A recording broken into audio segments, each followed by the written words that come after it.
আসসালামু আলাইকুম দর্শক।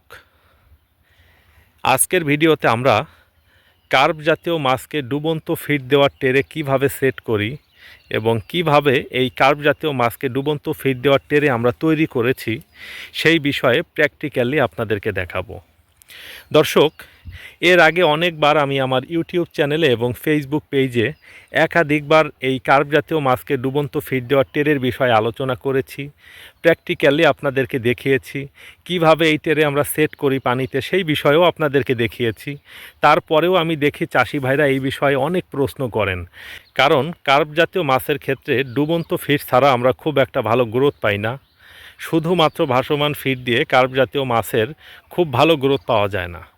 তবে কার্প জাতীয় মাছের ভালো উৎপাদন পাওয়ার ক্ষেত্রে ডুবন্ত ফিড এবং ভাসমান ফিড এই দুইটাই যদি আমরা পুকুরে দিতে পারি এবং মাছ যদি সেইগুলা ঠিকঠাক মতো খায়, তাহলে খুব ভালো উৎপাদন পাওয়া সম্ভব। অবশ্যই মাছের জাত ভালো হতে হবে এবং ফিডের কোয়ালিটিও ভালো হতে হবে। অনেক ভিডিওতেই আমি দেখি যে চাষি ভাইরা স্টিলের ট্রে তৈরি করে, ধরুন 5 ফিট বাই 5 ফিট বা 10 ফিট বাই 5 ফিট এরকম ছোট ছোট ট্রে সেট করে, সেই ট্রের ভিতরে 2 বস্তা 3 বস্তা 5 বস্তা খাবার ঢেলে দেয় এবং মাছ এসে সেখানটাতে খেয়ে যায়। তো আমার একটা প্রশ্ন হচ্ছে, দেখুন একটু আপনাদেরকে বোঝানোর জন্য বলতেছি। ভিডিওতে যে পুকুরটা দেখতে পাচ্ছেন, এটা আমাদের 3 একর জল আয়তনের একটি পুকুর। আল্লাহ পাকের অশেষ মেহেরবানিতে এই পুকুরটাতে আমরা 4,500 থেকে 5,000 পিস কার্প জাতীয় মাছ মজুত করি। তো এই মাছগুলো যখন অ্যাভারেজে 1 কেজি ওজনের হয়ে যাবে, তখন 5 টন মাছ এই পুকুরটাতে উৎপাদন হয়ে যাবে। এবং এই মাছগুলো যখন 1.5 কেজি 2 কেজি হয়ে যাবে, তখন 60 টন বা 8 টনের মতো মাছ উৎপাদিত হবে। তো দর্শক, এই মাছগুলোকে যখন আমি খাদ্য হিসাবে ডুবন্ত ফিডটা দিব, অবশ্যই মাছ খাবারগুলো খেতে আসবে। আসবে কোথায়? ট্রের ভিতরে। এখন ধরুন 5 ফিট বাই 5 ফিট একটা ট্রের ভিতরে যদি আমি খাবার দিই এবং অনেক মাছ এসে যদি সেই খাবারগুলো খাওয়ার চেষ্টা করে, একটা প্রতিযোগিতা থাকে, খাবারগুলো ম্যাক্সিমামই কিন্তু মাটিতে পড়ে যাবে, প্রচুর ওয়েস্টেজ হবে। এইটা আমার ধারণা এবং আমি মনে করি আমার এই ধারণাটা সঠিক, কারণ আমি নিজে আসলে পরীক্ষামূলক এটা ট্রাই করে দেখেছি। আসলে এইটাই হয়। আপনি দেখবেন, আপনি মাটিতে কিছু ডুবন্ত ফিড দিয়ে দেখবেন, একটু শক্ত মাটিতে ডুবন্ত ফিডটা দিবেন।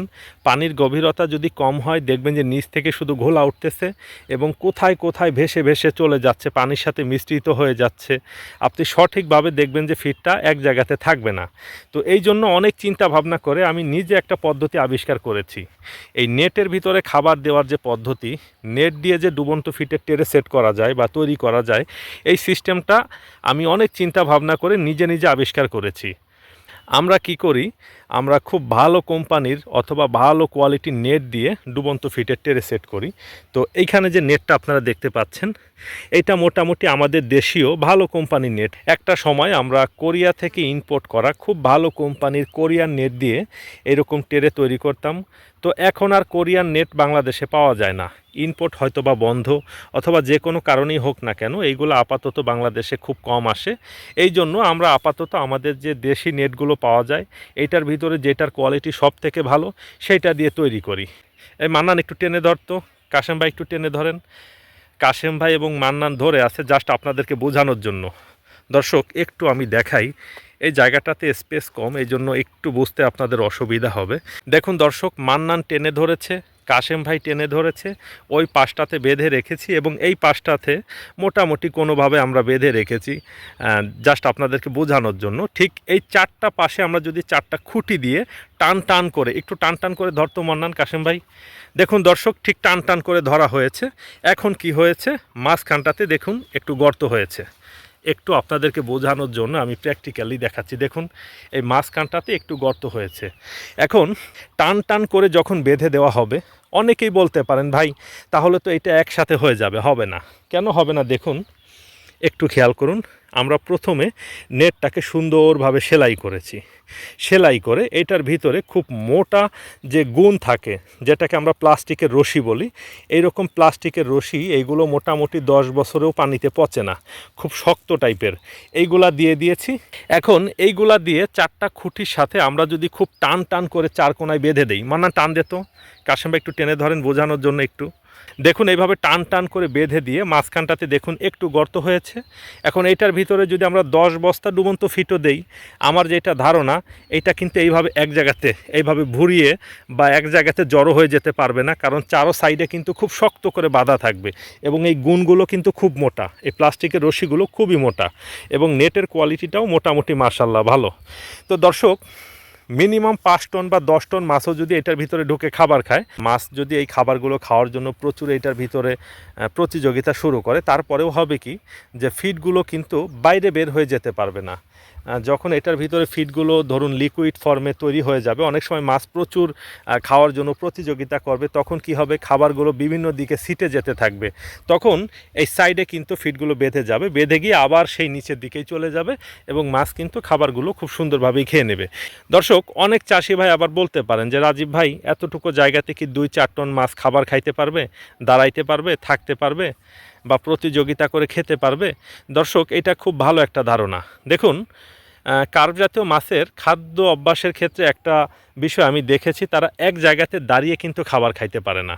বিশেষ করে রুই মাছ, কাতলা মাছ, তারা কিছু খাদ্য গ্রহণ করে, একটু মুভমেন্ট করে আবার খায়। ধরুন এটা যখন 4টা খুঁটি দিয়ে বেঁধে দেওয়া হবে, এই সাইড দিয়ে ঢুকবে, কিছুক্ষণ খাবে, আবার একটু ঘুরে ফিরে আবার আসবে, এইভাবে আসলে ঝাঁকে ঝাঁকে ঘুরতে থাকবে এবং খেতে থাকবে। এইটাই প্রপার সিস্টেম। তো দর্শক এবং সম্মানিত চাষি ভাইয়েরা, দীর্ঘ সময় যাবত আপনারা যারা ধৈর্য সহকারে আমাদের এই ভিডিওটি দেখছেন, আপনাদের সবাইকেই হাবিবুর রহমান মৎস্য প্রকল্পের পক্ষ থেকে শুভেচ্ছা এবং অভিনন্দন জানাচ্ছি। দর্শক, কথা বলছি আমি মোহাম্মদ মাহমুদ রাজীব এবং আমাদের মাছ চাষের যে প্রকল্প, এইটার স্থান হচ্ছে ফরিদপুর জেলার ভাঙ্গা থানায়। দর্শক, আমাদের এই পাশের পুকুরটাতে হারভেস্ট চলতেছে, সবাই দোয়া করবেন, আল্লাহ পাকের অশেষ মেহেরবানিতে দারুণ মাছ হয়েছে মাশাআল্লাহ, আলহামদুলিল্লাহ। হারভেস্টের ভিডিও আমি একাধিকবার দিয়েছি, আপনারা চাইলে আমার ইউটিউব চ্যানেলে এবং ফেসবুক পেজে গিয়ে ঘুরে আসতে পারেন এবং সেই ভিডিওগুলো দেখে আসতে পারেন। তো দর্শক, চলুন এখন এই ট্রেটা আমরা সেট করি, এই পুকুরটাতে সেট করব। কিভাবে সেট করি সেটাও প্র্যাকটিক্যালি আপনাদেরকে দেখাই। চলেন কাশেম ভাই, খুঁটি নিয়ে আসেন। মান্নান, যা তো খুঁটি নিয়ে আয়। দর্শক দেখুন, ট্রেটাকে আমরা সেট করতেছি। ট্রেটাকে আমরা যেই পুকুরে দিচ্ছি, এটা আমাদের 3 একর ওয়াটার ক্যাপাসিটির একটি পুকুর। এটার ভিতরে প্রায় 14 ফিটের মতো গভীরতা আছে। এটার ভিতরে আমাদের পদ্মা নদীর কার্প জাতীয় মাছের চাপের পোনা আছে। তো দর্শক, পানির উপরে ট্রেটাকে আমরা ভাসমান অবস্থাতে রেখেছি শুধুমাত্র আপনাদেরকে বোঝানোর জন্য। দেখুন আমরা কিভাবে সেট করি, একটা বিষয় চিন্তা করে দেখুন। এবার উপরে দাঁড়িয়ে এখান থেকে যদি মগ দিয়ে বা বাটি দিয়ে যদি ডুবন্ত ফিট আমরা ছুঁড়ে মারি এবং ওই টেরের ভিতরে গিয়ে যদি পড়ে, মাছ কিন্তু সুন্দরভাবেই খাবারগুলো খেয়ে নেবে এবং এইখানে রানওয়েটা কিন্তু বেশ বড় সড়ো আছে। ওই দিক থেকে মাছ আসবে, খেয়ে ওই দিকে চলে যাবে, ঘুরতে থাকবে, খেতে থাকবে। একেবারে কিনারার দিকে দেওয়ার চেষ্টা করবেন না, কিনারা থেকে মোটামুটি 7-8 ফিট বা 10 ফিট দূরে দেওয়ার চেষ্টা করবেন। হ্যাঁ, ওইখানেই দেন। হ্যাঁ, সমান্তরালভাবে দেওয়ার চেষ্টা করতে হবে। স্কোয়ারভাবে দিচ্ছি আমরা, 4টা খুঁটি আমরা খুব সুন্দরভাবে 4 কোণা করে 4 জায়গাতে দিয়ে দিয়েছি এবং এইটার সাথে এখন টান টান করে বেঁধে দেওয়া হচ্ছে। এরপরে পানির উপর থেকে ঠিক 2 ফিট বা 3 ফিট নিচে আমরা ট্রেটাকে সুন্দরভাবে এই বাঁশের সাথে গিট্টু দিয়ে খুব সুন্দরভাবে শক্ত করে বেঁধে দিব। তারপরে এটার ভিতরে যদি মানুষও দাঁড়ায়, আশা করি এই খুঁটিগুলো ভেঙে যাবে না বা এই রশিগুলো ছিঁড়ে এক জায়গাতে হয়ে যাওয়ার কোনো সম্ভাবনা নাই। তো দর্শক এবং সম্মানিত চাষি ভাইয়েরা, মাছ চাষের ক্ষেত্রে এই খুঁটিনাটি বিষয়গুলো বোঝাটা খুবই গুরুত্বপূর্ণ। এইগুলাই আসলে মাছ চাষের খুব গুরুত্বপূর্ণ কাজ। কাশেম ভাই, পানি থেকে মোটামুটি 2.5 ফিট বা 3 ফিট এই পরিমাণ নিচে বেঁধে দেন, ঠিক আছে? তো যাই হোক দর্শক, দেখুন মাছ চাষ আসলে খুব ভালো একটি পেশা এবং ভালো একটি কাজ। তবে একটা বিষয় একটু চিন্তা করে দেখেন তো, মাছের চাষ যদি এমন হতো যে আপনার পুকুর আছে, একটা পুকুর বা আপনি একটা পুকুর ভাড়া নিলেন, নিয়ে সেটার ভিতরে মাছ ছাড়লেন এবং খাবার দিলেন, আপনার প্রফিট হবে। দেখুন এই পুকুরটা আমি লিজ নিয়েছি, এই পুকুরটা যার, তাহলে কি সে আমাকে ভাড়া দিত না? সে তো নিজেই কিছু মাছ ছেড়ে খাবার দিত এবং তারও প্রফিট হতো। মাছের চাষ অত্যন্ত ভালো কাজ, তবে এইখানে অনেক কিছু জানার দরকার আছে, অনেক কিছু বোঝার দরকার আছে, না হলে কিন্তু স্লিপ খেতে হবে, এটাতে প্রফিট করা সম্ভব না। মাছ চাষে যতটুকু না ক্যাপিটালের দরকার, তার থেকে বেশি দরকার হচ্ছে প্র্যাকটিক্যাল এক্সপিরিয়েন্স, এবং অবশ্যই মাছ চাষে একজন গুরু ছাড়া কখনোই মাছ চাষ ভালো করা যায় না।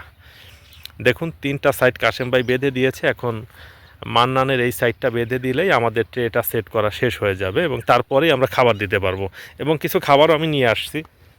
আজকে খাবার যদিও দিতাম না, জাস্ট আপনাদেরকে দেখানোর জন্য যে কিভাবে খাবার দিতে হবে। কারণ আমি জানি ভিডিও আপলোড করার পর অনেক চাষি ভাই আবার এটা নিচে কমেন্ট করবে খাবারটা কিভাবে দিবেন, নৌকা দিয়ে নাকি কোনো সাঁকু দিয়ে গিয়ে ওইটার উপরে পার হয়ে ঢেলে দিবেন। তো আপনাদের কৌতূহল দূর করার জন্য সব কিছুই আমি প্র্যাকটিক্যালি দেখানোর চেষ্টা করতেছি। প্রচণ্ড রোদের ভিতর দাঁড়িয়ে ভিডিও করতেছি।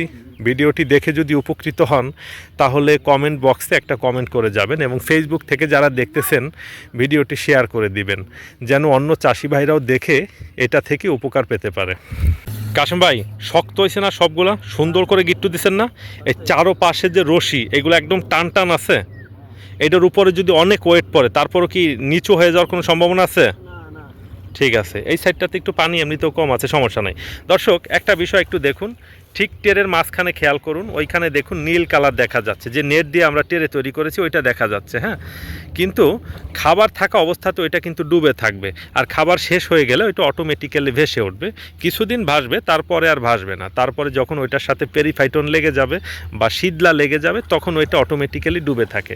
কাশেম ভাই, একটু প্র্যাকটিক্যালি খাবার দেন তো, একটু দেখাই দিই ভিডিওতে। দর্শক, ধরুন এইটার ভিতরে আমরা প্রতিদিন 5 বস্তা করে ডুবন্ত ফিড দিব। এখন কিভাবে দিব? বস্তাগুলো এখানে নিয়ে আসব, নিয়ে এসে বস্তাটা খুলে কাশেম ভাই দেন তো, দেখান তো। এবার দেখুন কাশেম ভাই উপর থেকে ছুঁড়ে দিচ্ছে। ডুবন্ত ফিডতে এমনিতেই অনেক ওজন থাকে, ঠিক মিডলে গিয়ে পড়তেছে।